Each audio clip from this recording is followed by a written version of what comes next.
So Gadar 2, not many of us expected it to be such a huge hit. There were mixed expectations whether it would work or not because it's been a very long time since we saw the first part where people accept the same storyline, similar old school filmmaking and the over the top action and the loud dialogues and Sunny Deol and all of that. It's been widely loved. It's probably broken Pathan's record in terms of the second weekend collections already. It's racing towards 400 crore overall box office collections and many more to come. And cinema halls are packed, let me tell you that. When I went in there, everyone was hooting, cheering, clapping, celebrating Sunny Sir's return on screen. So it's a bit hard to analyze how this film worked, why.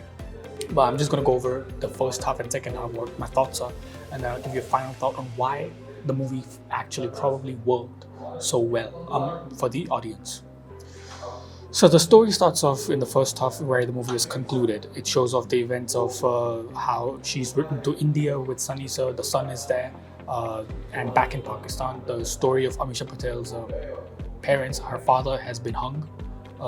He's been given like a punishment by death, and there's still some bitterness left among the people over there, the army, how a person from India could come and defeat them and then finally take away the girl as well and all of that. There's some bittersweet moments over there. The thoughts, the nostalgia still left. So that's where the story continues. The child has grown up to become an adult.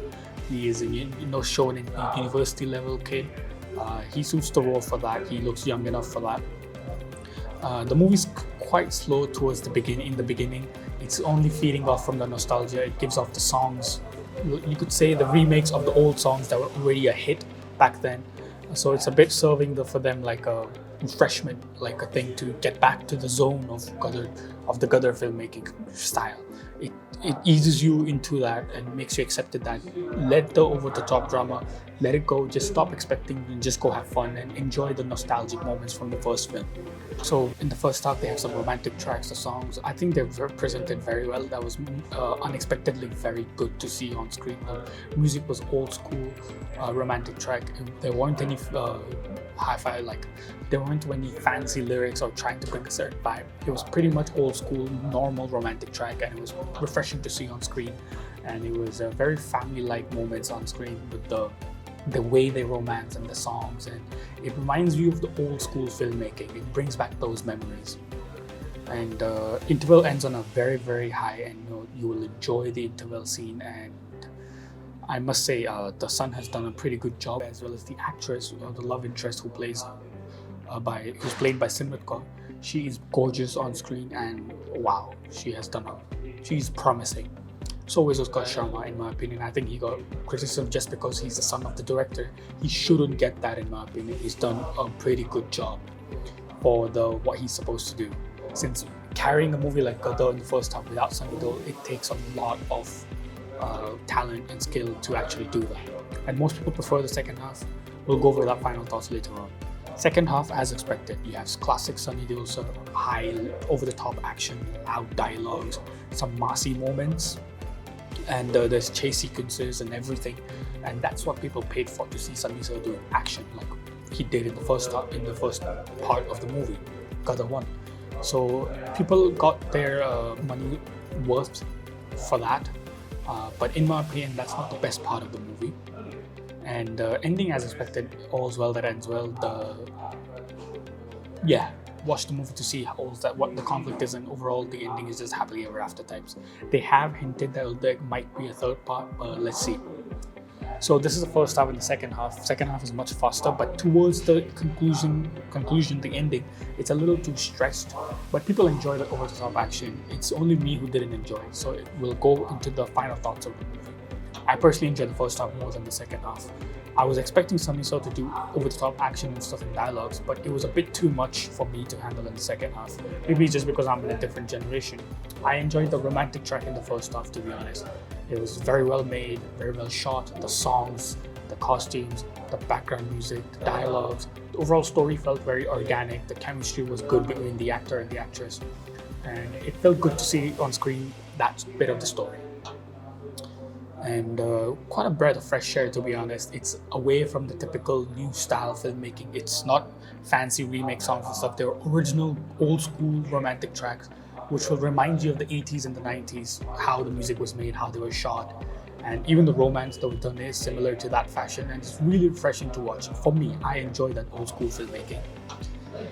And to be honest, even though it's Deol has been aged, but he doesn't seem like that. His screen presence is still as it was from the first film itself, magnetic. You cannot take your eyes off of him if he is in a scene on the film. He's that good. He's still very, very good. His dialogue delivery, his emotions, his body language, everything is amazing. I think Ameesha Patel barely had a role. They could have done a bit more with her. She could have had better dialogues. She barely has any scenes, except she keeps crying on screen. The son has done unexpectedly a very good job. He should receive appreciation for that. For me, the shining, the key was the Simran Kaur, the actress. She was the real highlight of the movie. She owned the role. She barely had a role as well, but she owned it in the few minutes she was on screen. Believe me, she will have a long-lasting impact on you. And to be honest, I didn't expect they would twist the story or move the story forward from Gadar 1 as they did. I thought it was just a cash cow type of a movie where they just want to make money off of because they had no ideas. But they've done a very good job in how to progress the story from the first part to the second one. And to be honest, I will be quite excited to see if they make a third part as well. It's turning into a franchise. They've handled the franchise well. They haven't just relied on the old Sunny Sir, that's it. They've done a good job with the new generation of the story and the love track and everything.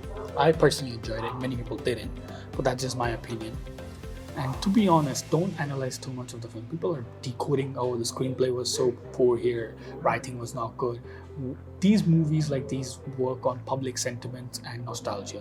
You just make it from the heart and people enjoy it with their heart. It's a heart-to-heart film and you just enjoy it.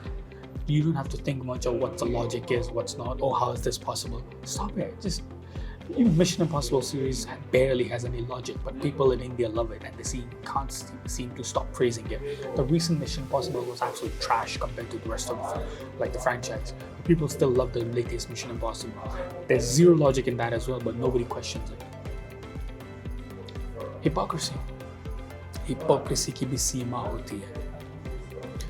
Overall, I'm expecting another sequel. I think they could do a good job with moving the movie forward, but I hope they know where to conclude it. I hope they don't turn it into like a Golmaal style franchise where it just keeps on going on, and they bring new characters and it's just carrying the name of Gadar rather than the story itself. Though, yeah, let's see. Utkarsh Sharma and Simran Kaur have a very, very bright future in my opinion, and let's see what happens. And the long lasting of Sunny Deol, his presence, you can't explain why he's still so loved. He's just loved by the audience, maybe because his acting is still the same, his screen presence, and I think that somewhere or the other he's very down to earth and humble about it. They don't show off, they don't have any social media where they keep showing off where they're traveling or what they're doing. They're like a simple family who happen to be very successful in Bollywood. People connect to them because they live like a very regular, just any other Deol family, like in Punjabi households or any other family in India. Very family-oriented people. Same Sunny Sir, Bobby Sir, Dharmendra Sir, like they're all so family-oriented. They're always together. They're not perfect, they admit it. They've had anger issues in the past, some of them, but they admit it, they've worked on it, and they're always very wholeheartedly themselves. They don't try to be too hard. They don't try to show off. They don't mind being on their own in Bollywood as well. They tell themselves they're secluded from the rest of the Bollywood, but they're okay with it as long as they have each other. The love between them, people enjoy seeing that. People connect to that. It's like Dharmendra Sir is like the grandfather that everyone wants. Sunny Sir is like that elderly father or the uncle that everybody wants. Bobby Sir is like that like the younger version of the uncle who's the cool guy who everyone wants to connects to. So all these actors are so loved because everyone thinks that they are part of their family. It's hard to see them that they're one of the biggest superstars, all of them, the Deol family in Bollywood. But people accept it because they're so humble and relatable. And I think that's the reason Sunny Sir is still loved. He has his acting skill and charm and swag and on presence, his dialogue delivery, all the technical aspects of filmmaking and acting. But I think the main reason they loved is because of the audience connects to them from heart to heart. And I think that's the real love. that the people have for them, and that's the reason Sunny Sir is so still loved. Same like Rajinikanth that I made a video on, and I think that's why he has such a long longevity in his career, and he will probably continue to rule on screen with new movies. So let's hope for the best, guys. I hope you all enjoyed the video. If you did, do press the like button and do not forget to subscribe to my channel and smash that bell icon as hard as you can so you can get instantly notified whenever I upload a new video. Until then, guys, keep watching new movies. Cheers, guys. Take care.